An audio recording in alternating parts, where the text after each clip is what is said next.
Fala pessoal, eu sou o Vitor Matsubara e seja muito bem-vindo ou muito bem-vinda ao Primeira Marcha, que a gente ajuda você a escolher o seu próximo carro e quem sabe ele não vai ser o Fiat Argo Drive 1.0.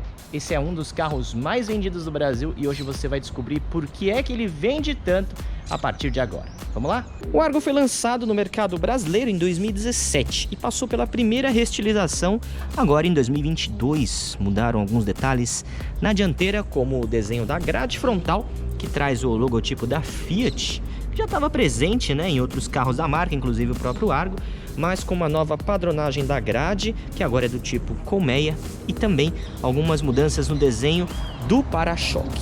Na traseira a gente não tem mudanças significativas, mas antes vamos mostrar que essa versão Drive tem rodas de aço com calotas, lembrando que as rodas são de 15 polegadas. Capas dos espelhos retrovisores e maçanetas são na cor do veículo. E olha só que bonitinho esse detalhe aqui embaixo, um friso com o nome Argo na parte inferior das portas. Como eu falei, traseira sem alterações, lanternas mantêm o mesmo desenho desde 2017, mas eu ainda acho que esse estilo do Argo é bem equilibrado e ainda atual. Vamos dar uma olhada no interior do Argo Drive, lembrando que ele não é a versão mais barata do Argo, mas também não está entre as mais equipadas. Na linha 2023, o Argo ganhou um volante novo que veio do Pulse. Na realidade, o que muda é aqui o desenho da almofada central, com o logotipo já da Fiat, que, como eu falei, está presente nos modelos mais recentes da marca. E pouca coisa, na verdade, só isso mudou em relação ao modelo anterior. O quadro de instrumentos ele é analógico. Nessa versão Drive tem aquela tela de TFT central que exibe bastante informação do computador de bordo, basicamente todas as informações, desde o velocímetro digital que você está vendo ali, até informações de consumo, também pressão dos pneus. Eu posso ver outras informações interessantes, outras nem tanto assim, como horas de uso do motor, temperatura do óleo, quantos dias faltam para revisão em dias, e também em quilômetros, além, é claro, da tensão da bateria e outras informações do sistema de áudio, mensagens, configurações da tela e também do veículo. É um computador de bordo bem completão. O volante aqui oferece as setas para você navegar pelos menus do computador de bordo e também alguns botões de telefone, para você atender ou desligar chamadas, e esse botão central para você usar a função de comando de voz. A central multimídia tem tela de 7 polegadas, parece pequena já, lembrando que alguns carros, inclusive concorrentes do Argo, já oferecem tela de 10 polegadas, inclusive dentro do próprio grupo Stellantis, como por exemplo o Citroën C3 e o Peugeot 208, que por coincidência são justamente os modelos que compartilham a mesma motorização 1.0 do Argo. 3 saídas de ar-condicionado redondas, estilo bem esportivo, assim como essas teclas aqui embaixo, para você desativar o controle de tração, pisca-alerta, travamento central das portas e desembaçador traseiro.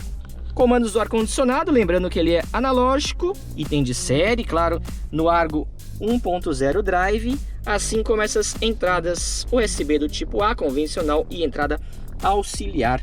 Esse porta-copos aqui na frente do câmbio, também sem mudanças no desenho, bem raso, inclusive não dá para colocar garrafas e latas maiores nesse compartimento. Câmbio manual de 5 marchas, já vou falar dele quando a gente estiver dirigindo. E acabamento do Argo também é simples, mas de bom gosto, bem sóbrio. Tecido dos bancos na cor cinza, com um pouco de preto também. Painéis das portas em plástico, você tá vendo aí, Mas eu acho bem legal esse recurso que a Fiat utiliza de utilizar algumas texturas em algumas partes importantes do interior, do acabamento do carro, como por exemplo toda essa parte superior aí que você tá vendo, ela é texturizada, aqui nas portas também, então disfarça um pouquinho o acabamento mais simples do Argo, especialmente nas versões de entrada. Vamos dar uma olhada ali no espaço traseiro e depois no porta-malas. Chegou a hora da gente ver como é o espaço interno do Argo, lembrando que o banco dianteiro está ajustado para mim. Eu tenho 1,67 m, você vai ver que aparentemente sobra bastante espaço, menos de um palmo, A gente tá falando de um hatch compacto.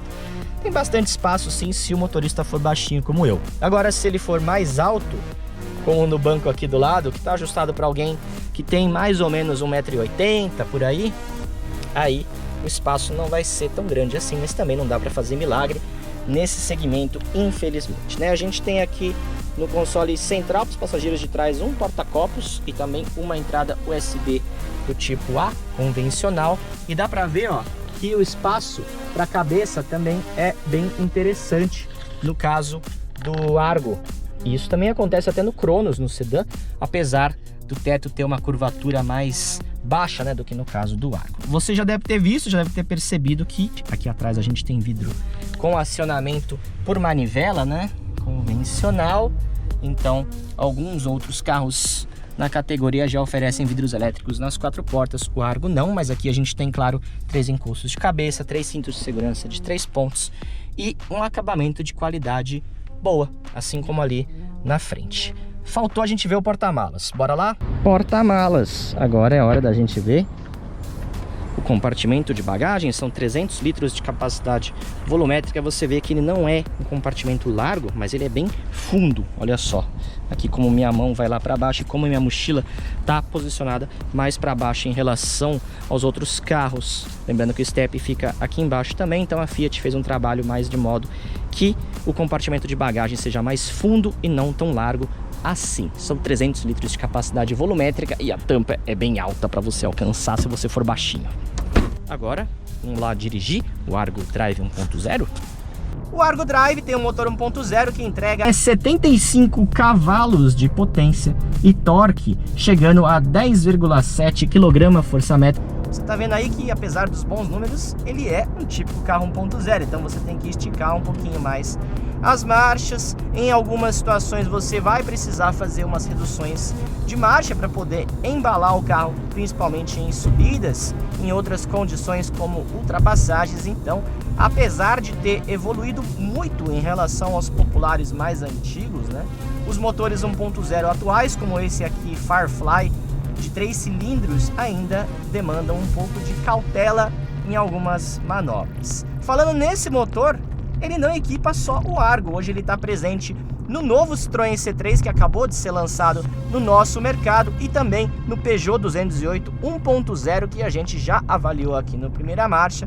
O card vai ficar aí na tela para você clicar e assistir. Depois, é claro, de conferir essa avaliação do Argo Drive 1.0. que é um dos modelos mais vendidos do país e também, claro, um dos modelos mais vendidos da Fiat, embora ainda não consiga ameaçar o reinado do Hyundai HB20 entre os automóveis de passeio. No dia a dia, o Argo é um carro muito gostoso de ser dirigido. A suspensão tem uma calibragem que prioriza mais o conforto, mas não lembra em nada aquela antiga calibragem dos carros da Fiat que, de tão mole, fazia com que ele fosse desconfortável em algumas situações, especialmente em pisos irregulares.